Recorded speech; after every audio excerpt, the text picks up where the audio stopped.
કાળઝાળ ગરમી વચ્ચે રાહતના સમાચાર। કાળઝાળ ગરમી વચ્ચે આગાહીકાર અંબાલાલ પટેલ દ્વારા કમોસમી વરસાદની આગાહી કરવામાં આવી છે। રાજ્યમાં હાલમાં ગરમીનો પારો 40 ને પાર કરી ગયો છે। માવઠાની આગાહી પગલે રાજ્યમાં 2 દિવસ બાદ તાપમાનમાં ઘટાડો થશે। હવામાન નિષ્ણાત અંબાલાલ પટેલ અને હવામાન વિભાગે 5 મે બાદ કમોસમી વરસાદની આગાહી કરી છે।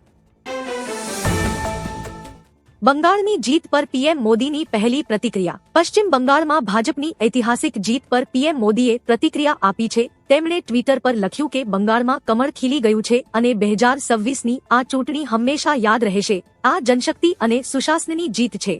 પીએમએ બંગાળની જનતાને નમન કરતા ખાતરી આપી કે ભાજપ લોકોના સપના પૂરા કરવા માટે તમામ પ્રયત્નો કરશે। બંગાળમાં હવે પરિવર્તનનો નવો યુગ શરૂ થશે।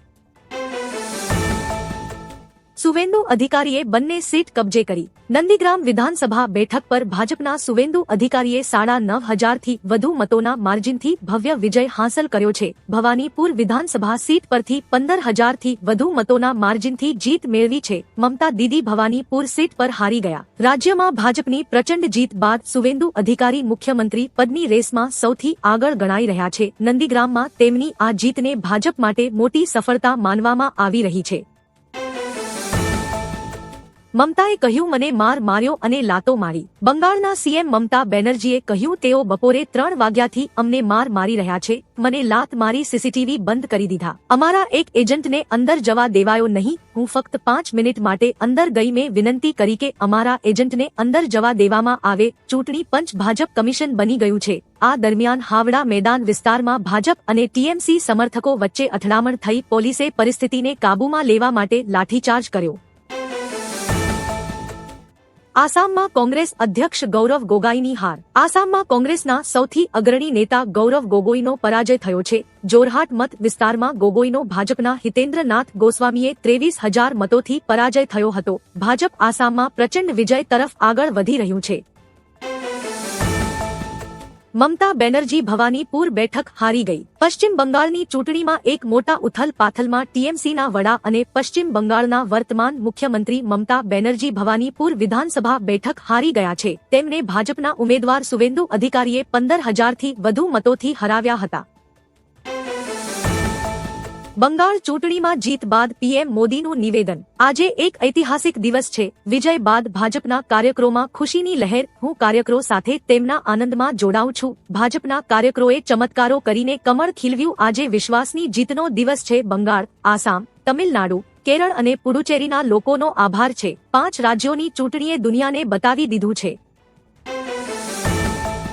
કોઈપણ ઓફિસમાંથી ફાઇલ ગાયબ ન થવી જોઈએ। બંગાળમાં ભાજપની જીત બાદ સરકારી અધિકારીઓને સત્તાવાર ફાઇલોની સુરક્ષા કરવાનો આદેશ આપવામાં આવ્યો છે।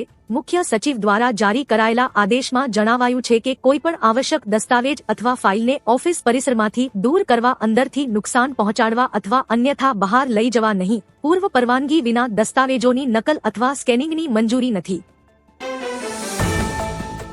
ભાજપનું વધતું વર્ચસ્વ 72% પ્રદેશ પર કેસરીઓ। ચૂંટણીના તાજા વલણો બાદ દેશમાં ભાજપ શાસિત રાજ્યોની સંખ્યામાં નોંધપાત્ર વધારો થયો છે। ભારતનો ભૌગોલિક નકશો હવે મોટાભાગે કેસરી રંગે રંગાયેલો જોવા મળે છે।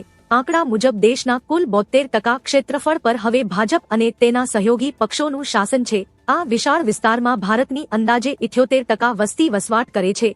વિપક્ષી દળો પાસે માત્ર 22% વિસ્તાર અને વસ્તી મર્યાદિત રહી છે। પીએમ મોદીનું બંગાળ જીત બાદ નિવેદન। વર્ષોનું તપ સિદ્ધિમાં ફેરવાયું। આજે ગંગોત્રીથી ગંગા સાગર સુધી કમળ ખીલ્યા। માતા ગંગાના આશીર્વાદ આપણા બધા પર છે। ગંગા કિનારે આવેલા રાજ્યોમાં એનડીએ સરકારો છે। બંગાળમાં 93% મતદાન ઐતિહાસિક છે। આસામે સતત ત્રીજી વાર બીજેપી પર વિશ્વાસ મૂક્યો। પુડુચેરીના લોકોએ એનડીએમાં વિશ્વાસ કર્યો। હું પુડુચેરીના યુવાનોને ખાતરી આપું છું કે એનડીએ સરકાર કામ કરતી રહેશે। બંગાળને મહિલા સીએમ મળશે તો આ નામો ચર્ચામાં। પશ્ચિમ બંગાળમાં ભાજપે પ્રચંડ જીત મેળવી છે। તાવામાં નવા મુખ્યમંત્રી અંગે ચર્ચાઓ શરૂ થઈ ગઈ છે। મુખ્યમંત્રીના ચહેરાની રેસમાં સુવેન્દુ અધિકારી, શમીક ભટ્ટાચાર્ય અને દિલીપ ઘોષ જેવા દિગ્ગજો તેમજ મહિલાઓનો સમાવેશ થાય છે। એવું કહેવામાં આવી રહ્યું છે કે અગ્નિમિત્રા પોલ અને રૂપા ગાંગુલીનો પણ વિચાર કરી શકાય છે। જો કે પાર્ટી દ્વારા હજુ સુધી કોઈ સત્તાવાર નિવેદન બહાર પાડવામાં આવ્યું નથી। પીએમ પીએમ મોદીનું બંગાળ વિજય બાદ નિવેદન। આજે બંગાળ ભયમુક્ત છે। બંગાળમાં ભાજપના કાર્યકરો પર અત્યાચાર ગુજાર્યા। બંગાળમાં મહિલાઓ પર અત્યાચાર ગુજાર્યા। બંગાળની ભૂમિ પર એક નવી સવાર ઉગી। અમે બંગાળમાંથી હિંસા નાબૂદ કરીશું। મહિલાઓને સુરક્ષિત વાતાવરણ મળશે। અમે બંગાળ માટે દિવસરાત કામ કરીશું। અમે ઘૂસણખોરો સામે કડક કાર્યવાહી કરીશું। પહેલીવાર કોઈ ભય નથી। લોકશાહીનો વિજય થયો। ભાજપ 200 સીટો જીત્યો। પશ્ચિમ બંગાળ વિધાનસભા ચૂંટણીના પરિણામોમાં ભારતીય જનતા પાર્ટીએ ઐતિહાસિક પ્રદર્શન કરતા 200 બેઠકોનો આંકડો વટાવી દીધો છે। તાજેતરના આંકડા મુજબ ભાજપ 200 બેઠકો પર મજબૂત પકડ ધરાવે છે, જેમાંથી 167 પર સ્પષ્ટ લીડ અને 33 પર વિજયી વલણો છે। બીજી તરફ સત્તાધારી ટીએમસી ગઠબંધન માત્ર 87 બેઠકો પર સમેટાઈ ગયું છે। બંગાળના રાજકારણમાં આ સૌથી મોટું પરિવર્તન છે। ઉમરેઠ પેટા ચૂંટણી પર ભાજપનો ભવ્ય વિજય। આણંદની ઉમરેઠ વિધાનસભા બેઠકની પેટા ચૂંટણીમાં ભાજપે પોતાનો ગઢ જાળવી રાખ્યો છે। ભાજપના ઉમેદવાર હર્ષદભાઈ પરમારે 30,000થી વધુ મતોની જંગી સરસાઈથી જીત મેળવી પિતાનો વારસો જાળવ્યો છે। બીજી તરફ હાર બાદ કોંગ્રેસના ઉમેદવારે પરાજયનો ટોપલો ઈવીએમ પર ઢોળતા રાજકારણ ગરમાયું છે। ગોવિંદભાઈ પરમારના અવસાન બાદ ખાલી પડેલી આ બેઠક પર ભાજપે ફરી એકવાર વર્ચસ્વ સાબિત કર્યું છે। પીએમ મોદીએ એનડીએના શાનદાર દેખાવને બિરદાવ્યો। પીએમ મોદીએ એક્સ પર પોસ્ટ કરીને આસામ વિધાનસભા ચૂંટણીમાં બીજેપી એનડીએની ભવ્ય જીત બદલ અભિનંદન પાઠવ્યા છે। તેમણે લખ્યું કે આ વિજય વિકાસની રાજનીતિ અને લોકોના જીવનમાં સકારાત્મક પરિવર્તન લાવવાના અમારા પ્રયાસો પર જનતાની મહોર છે। આસામના ભાઈ બહેનોના અતૂટ સમર્થન બદલ આભાર વ્યક્ત કરતા ખાતરી આપી કે સરકાર રાજ્યના સર્વાંગી વિકાસ અને પરિવર્તન માટે સતત કાર્યરત રહેશે।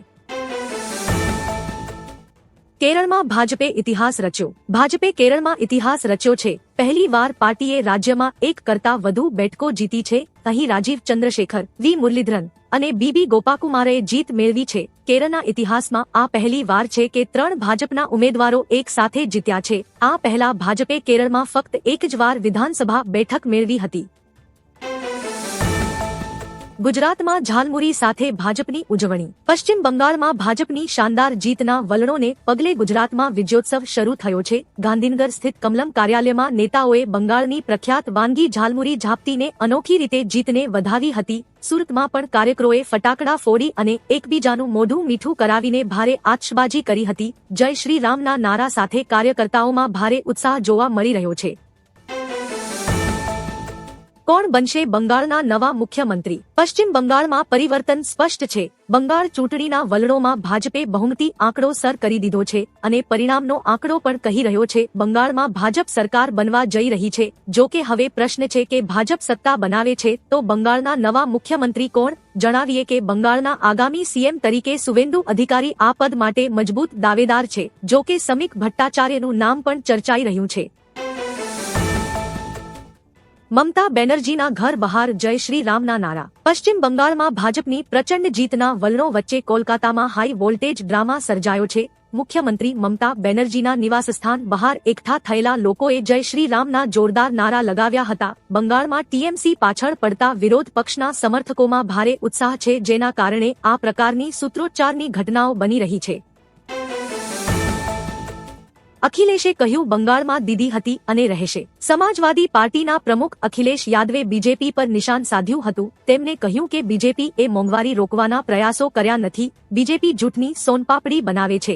પેટ્રોલ મોંઘું થવાથી મોંઘવારી વધશે। અખિલેશે પશ્ચિમ બંગાળ ચૂંટણી પરિણામો પર કહ્યું કે બંગાળમાં દીદી હતી અને રહેશે। જો કે અખિલેશની વાણી ખોટી પડી છે। બંગાળમાં ભાજપની સરકાર ભારે બહુમતીથી જીતી છે। પરિશ્રમથી દરેક પડકારને પાર કરી શકાય છે। બંગાળ વિધાનસભાની 293 બેઠકો પર મતોની ગણતરી શરૂ થઈ ગઈ છે। સૌપ્રથમ પોસ્ટલ બેલેટની ગણતરી ચાલી રહી છે। આ દરમિયાન વડાપ્રધાન નરેન્દ્ર મોદીએ સોશિયલ મીડિયા પ્લેટફોર્મ એક્સ પર પોસ્ટ કરીને કહ્યું છે કે કૌશલ્ય, પરિશ્રમ અને કરુણા આપણા જીવનની અદ્ભુત શક્તિઓ છે। આના માધ્યમથી આપણે માત્ર દરેક પડકારને પાર કરી શકીએ છીએ એટલું જ નહીં, પરંતુ આપણા લક્ષ્યોને પ્રાપ્ત કરવામાં પણ મદદ મળે છે। કેરળમાં વિજય પર રાહુલ ગાંધીની પહેલી પ્રતિક્રિયા। કેરળમાં કોંગ્રેસની આગેવાની હેઠળનું યુડીએફ ગઠબંધન સરકાર બનાવવા માટે તૈયાર છે। આ ઘટનાક્રમ પર રાહુલ ગાંધીની પહેલી પ્રતિક્રિયા હવે સામે આવી છે। એક્સ પરની એક પોસ્ટમાં તેમણે રાજ્યના લોકોનો વિજય માટે આભાર માન્યો. તેમણે કહ્યું કે કેરળના લોકોમાં પ્રતિભાની કોઈ કમી નથી અને ઉમેર્યું કે તેઓ ખૂબ જ ટૂંક સમયમાં રાજ્યના લોકો સાથે મુલાકાત કરશે. તમિલનાડુના મુખ્યમંત્રીની હાર. તમિલનાડુ વિધાનસભા ચૂંટણીમાં અત્યાર સુધીનો સૌથી મોટો રાજકીય ઉલફેર નોંધાયો છે. સત્તાધારી ડીએમકેને પછાડીને અભિનેતા વિજયની પાર્ટી ટીવીકે જોરદાર પ્રદર્શન કર્યું છે. આ વચ્ચે સૌથી ચોંકાવનારા સમાચાર એ છે કે મુખ્યમંત્રી એમ.કે. સ્ટાલિન પોતે કોલાથુર બેઠક પરથી હારી ગયા છે. તેમને ટીવીકેના ઉમેદવાર વી.એસ. બાબુએ પરાજય આપ્યો છે. આ હારથી ડીએમકે છાવણીમાં સન્નાટો છવાઈ ગયો છે. ઈરાન હોર્મુઝ ખોલે અને પરમાણુ કાર્યક્રમ બંધ કરે. જર્મનીએ ઈરાનને કડક સંદેશ આપ્યો છે. જર્મન વિદેશ મંત્રી યોહાન વાડેફુલે કહ્યું કે ઈરાને તાત્કાલિક હોર્મુઝ સ્ટ્રેટ ખોલી દેવું જોઈએ અને પોતાનો પરમાણુ કાર્યક્રમ સંપૂર્ણપણે બંધ કરી દેવો જોઈએ. તેમણે ભારપૂર્વક જણાવ્યું કે જર્મની અમેરિકાનો ગાઢ સાથી છે અને બંને દેશો ઈરાન પાસે પરમાણુ હથિયારોનો સંપૂર્ણ ત્યાગ કરવાની માંગ કરે છે.